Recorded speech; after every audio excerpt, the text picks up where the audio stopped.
Hello, my dear student. This is your teacher, Teacher William Thiong'o, and I want to invite you to today's class, which will be in mathematics.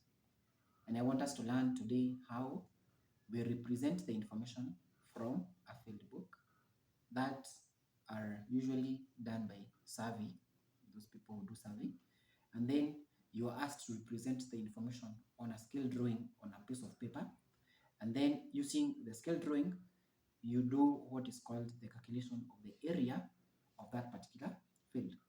Remember, most of these fields, not only will they give you regular shapes most of the times, no, they usually gives you irregular shapes.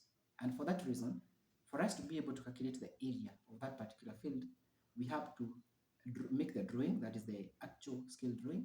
And then from that particular drawing, we will get several shapes that are regular and that we know of. And then using those shapes, we'll be able to calculate the particular area or the area of that particular field. So I want to welcome you to today's class. And even before we continue, please do not forget to subscribe to this YouTube channel. And also please comment, leave your comment so that we can improve. And also, please don't forget to share with your friends so that they will also learn what we are going to learn with you today. You are very, very much welcome. So, this is one of the questions that I've chosen to do or to use as a demonstration today. And the question reads, XY is the baseline of length 360 meters. Then we are told that SM, RP, and QN are the offsets. Taking X as the starting point of the survey, the information can be entered in a field book as follows. So here we have the information represented in a very simple way. We are being told this is XY. Remember, we are saying XY is 360 meters. Then we have offsets. The first one is SM. Then the other one is RP. We have it here. And the third one is going to be QN. And then we will go to a point XY. So remember, here when we are doing the drawing, we need to choose the best of the scales.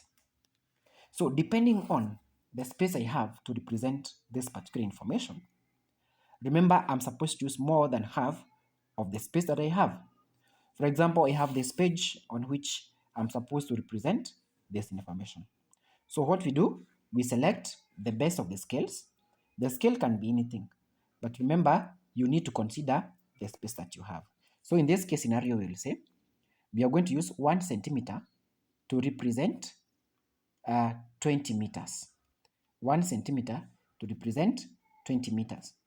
That one will mean, for me to be able to represent 360 meters, I will draw 18 centimeters, which will fit on the space that I have. Also consider, when you are drawing the baseline, there are those offsets that are on your right, and there are those offsets that are on your left. So always ensure, before you even begin, you plan your work. Remember, you have these offsets like 180 meters, that is 9 centimeters. So remember, from where you're going to draw the baseline, you should have a space enough for you to draw the 9 centimeters. And what you're going to do, we are going to start doing the scale drawing.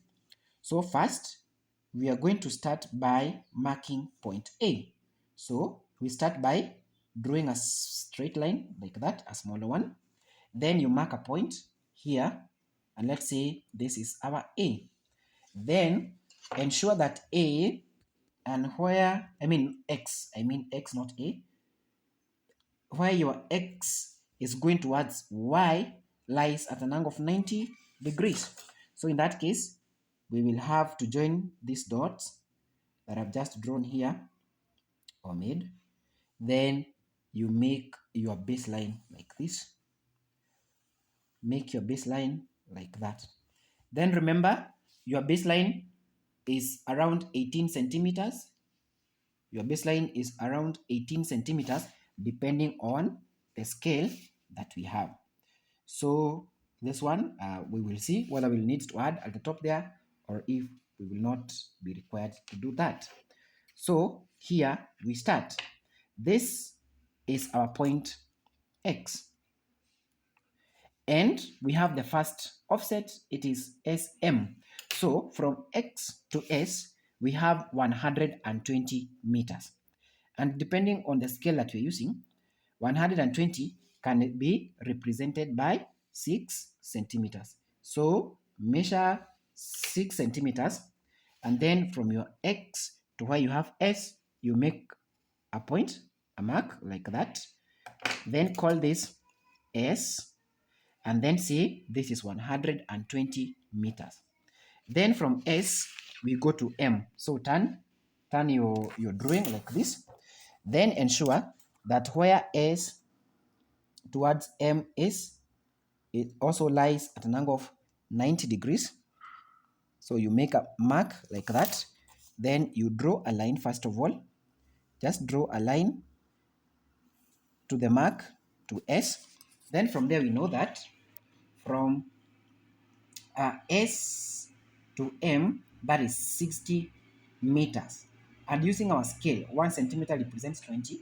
Then it means we are going to draw a line of 3 centimeters. So come and measure again 3 centimeters like this. Then from here to there, mark a point. Then you say, this is my point M, and this is 60 meters. On we go. From X again to point R here is 180. We have already made 120. So to 180, we have 120. To 180, we have 60.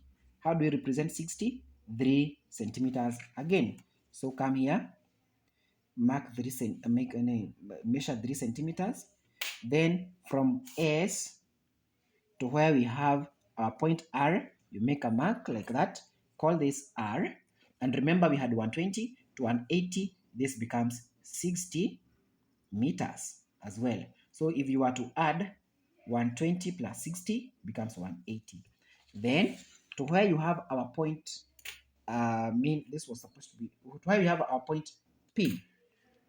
To where we have our point P, make sure again from P to R is an angle of 90 degrees. So you mark a point there. Then you draw a straight line like this. Then from there we know that to P it's going to be 90. So if 1 centimeter represents 20, what about 90? That is going to be 4.5. So here we measure 4.5 like that. Then from our point R to where our P shall be, that is 4.5. So we call this P, and then we say this is going to be 90 meters. Very good. We are still moving on well. So we are at 180 now. We want to go to 240. We are already at 180. So you get 240 minus 180, we get 60. So again, from this now point, we need to measure 60, which will be represented by 3 centimeters. So we measure 3 centimeters. Then we say from this point to where we have our point Q. There, this becomes our point Q. And we have said this is also 60 meters. So that once you add 180 plus 60, you get 240. So then, from our point Q to N, ensure it also lies at an angle of 90 degrees. So make a mark there. Then, first of all, you make a straight line to connect Q to N. Then from there, we know that Q to N is 180 meters. And using our scale, 1 centimeter represents 20. For us to draw 180, we require 9 centimeters. So what do? We just measure 9 centimeters. 9 centimeters like that. 9 centimeters, there we are. Then from point Q to where our N is 9 centimeters, like that.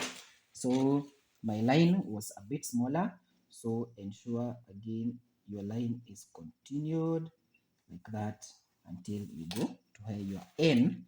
Then see, this is N, and from Q to N is 180 meters. Then from there, we still need to continue. We are now at 240 and we need to get to 360. So for us to get the meters that are remaining to our point X, you just get 360, you subtract 240. This becomes 0, you have 2, you have 1. 120 meters, and using our scale, 1 centimeter represents 20 meters. For us to be able to represent 120, we measure 6 centimeters like this. We measure 6 centimeters. So from here to where our 6 is, you make a mark like that. So my line was a bit shorter with like 1 centimeter. So make it complete that way. And then here we are going to have our point Y.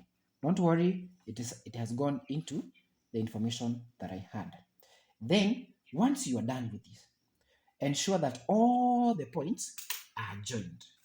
Like, what am I saying? Join Y to N. Join Y to N. Here we are. Then join N to M. Join N to M. Then join M to X.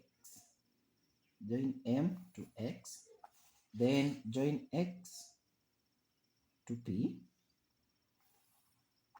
Then join P to Y. Join P to Y. So here we have made a scale drawing of the information that has been represented on the field book above. So then we need to calculate the area of this particular field in hectares. So what do? We have these different shapes. We have shape number 1, shape number 2, shape number 3, shape number 4, and shape number 5. And number 1 is a triangle, right angled triangle. And remember, this one was supposed to be 120 meters. Don't forget that. This is a right angled triangle. We have a trapezium here. We have a right angled triangle, a right angled triangle, and we have a right angled triangle. So it's upon you now to know the formula for the calculation of the area of each of these. So we start with phase 1. Phase 1 is a right angled triangle. So the formula is going to be a half base times height. So we'll have a half times 180 times 120. That is the area for phase 1. For phase 2, it's going to be a trapezium. We are going to have two sides. You have the longer one, you have the shorter one, and then we have the height, which will be given by 60 plus 60. So it's going to be a half times height, which is 120, that is 60 plus 60. Then you multiply by the sum of the two sides. You have 180 plus 60. Then 3, phase 3 is also a rectangle triangle. It's going to be a half times 60 times 120. We have number 4, rectangle triangle, a half times base 90 times height is going to be 60 plus 120. This gives you 180.